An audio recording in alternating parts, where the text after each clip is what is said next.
open that bottle of wine and like have a good time. You have made the move. You are trying something absolutely difficult. It's unique. Not a lot of people do it. It's all going to be okay. So chill for a minute. Hello friends, welcome back to our channel. Today we are going to continue our series How to Live a Better Life on Dependent Visa. Today's topic is very special to us because it was written by the founder of its OKR, who himself came on a dependent visa. If you haven't checked our Instagram out, please go follow us. Please subscribe to our YouTube channel so that you get notified. The topic that we are going to talk about today will be linked in the description box, and you can access everything that we talk about on our website as well. So definitely check that out. Today's topic is going to be how to deal with loneliness on a dependent visa. Like I mentioned before, this one is close to our hearts because this is one big reason why it's OKR also started. Now we are going to talk about why are we even feeling lonely. A lot of South Asians and Indians migrate or move to the United States every year, and they leave a good job back home. They leave their good lifestyle back home. They leave their family back home. So it's natural to move to a new country, feel lost, and feel lonely when you don't know anyone. But that's not the biggest reason why someone is feeling lonely. The biggest reason someone is actually feeling lonely is because we as South Asians or Indians attach our self-worth to the occupation that we are doing. So when anyone asks us, what do you actually do for a living? We feel a little bit ashamed saying that we are still at home, we are waiting for our EAD, we are not doing much because you were actually in a lucrative career back home. These thoughts and the psychological effects of being on a dependent visa just stay with you a long term, and that is what makes it really difficult and makes you feel lonely. Because it's not that you don't want to have a conversation with someone or you cannot have a conversation with someone, but this is something that someone told us actually that stayed with us was, I don't think anyone would want to hear about my experience or my feeling of joblessness. And that's the biggest reason why you are just so scared to have that conversation or talk to someone about different things, because those are the only thoughts that are playing in your head. So today we are going to talk about a couple of tips and tricks that worked for us, and we've spoken to a lot of people and it has worked for them. We are not therapists by any means, so if you're dealing with something extremely serious, we highly recommend go seeing someone professional. But we are hoping that one or two of these tips might actually help you deal with how you're feeling. Before we go into the tips and tricks, please remember that you're not the only one who's going through this. It is a phase and you just have to be strong enough, and eventually it is all going to go away. So let's now get into the topic of the number of things that you can do to deal with loneliness. So the first thing that we are going to talk about today is learning a life skill. As terrible as it might sound, but we are not good at mastering a lot of life skills, because back home we had someone to help us out with even our daily chores. When I say life skill, it's about cooking, cleaning, doing your laundry, doing your dishes, doing a lot of tasks. That's not too tough out here because most of it is automated, but it's really about managing your time. But the most important one that I definitely want to touch upon is learning how to drive. If you're not in a metro like a New York or Boston where public transport is great, you absolutely need to know how to drive. You cannot depend upon your spouse to take you somewhere, and it's going to be a life skill that will actually make you feel very independent if you already don't know how to do it. So definitely get that driving license, get on the road. The second one is getting out of your house more often. That ties perfectly with our first one, which is building some life skills and learning how to drive. Because when you learn how to drive, you're independent and you can actually venture out and explore new things. It's very important in America or for any country that you are moving to make new friends. But how do you build those genuine, authentic connections that don't seem to be forced? A good way to do it is joining a hobby club, a pottery, a painting, anything that excites you. The second one could be just up leveling your skills, so joining a Toastmasters. I personally know a bunch of people who benefited from Toastmasters and just felt more comfortable and confident speaking in public, which is also another skill that a lot of us might not have. So the idea basically is get out, try to do new things. It's not easy, but it is the first step to breaking that barrier. The third one is volunteering. We cannot stress this enough. It is really important to start volunteering to build some of this network. We have actually made a very detailed video on this that we link here. There is also a guide that we'll put in our description box that can give you many opportunities on how you can start doing that.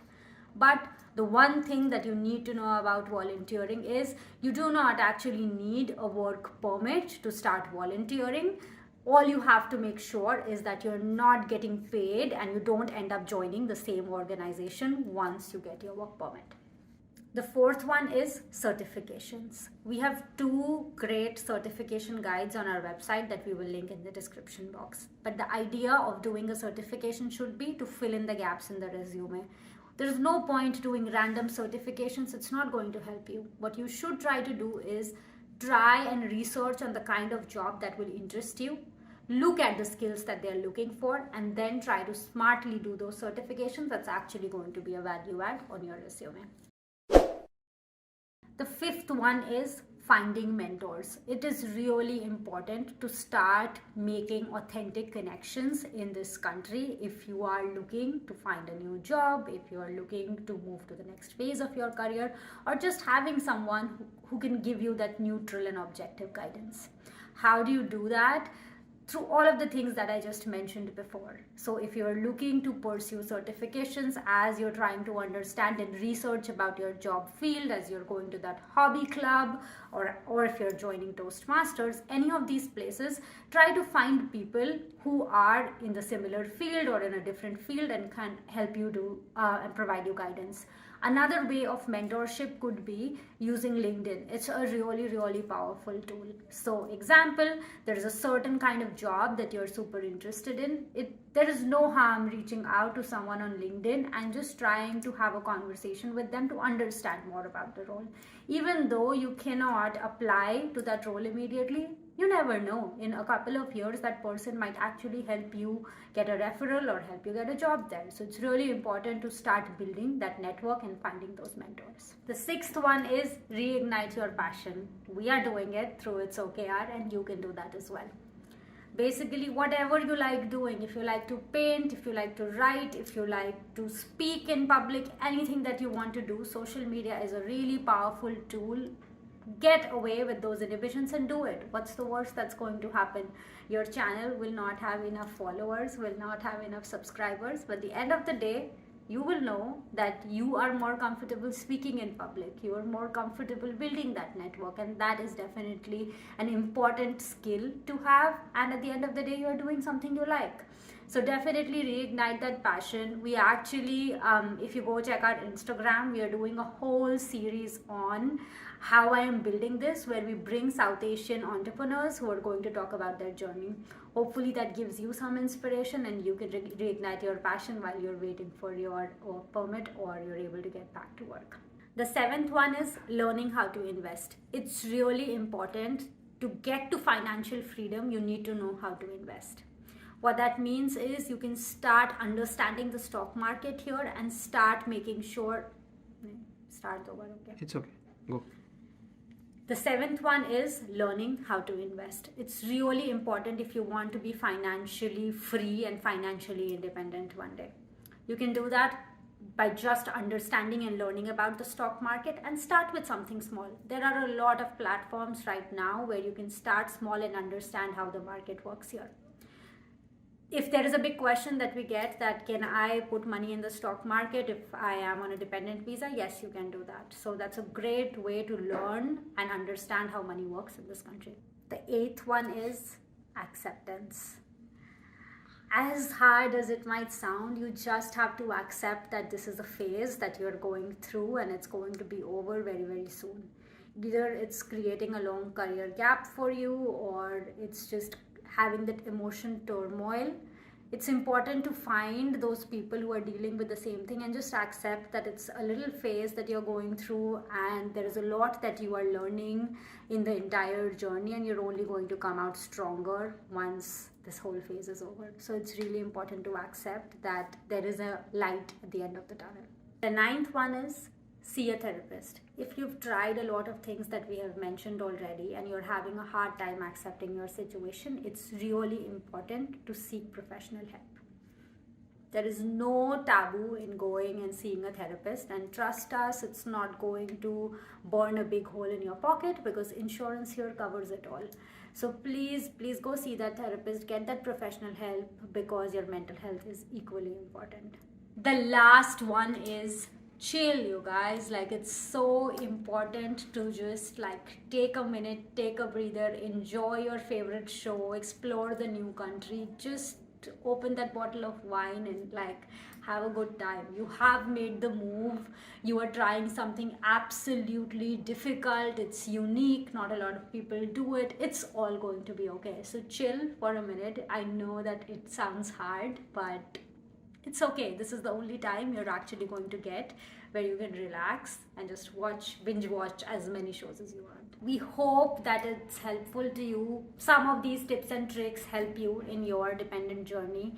I know that we made this topic thinking about dependence journey, but if you know someone who's dealing with loneliness, feel free to share it with that person.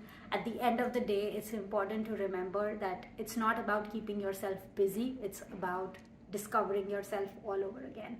And with that thought, please like, share and subscribe to our channel. Please follow us on Instagram. Please go visit our website. We have left a lot of good links that could help you in this journey. If you want to write for us or collaborate with us, please feel free to reach out. But hoping this helps someone. Best of luck and see you soon in the next video. Thank you so much.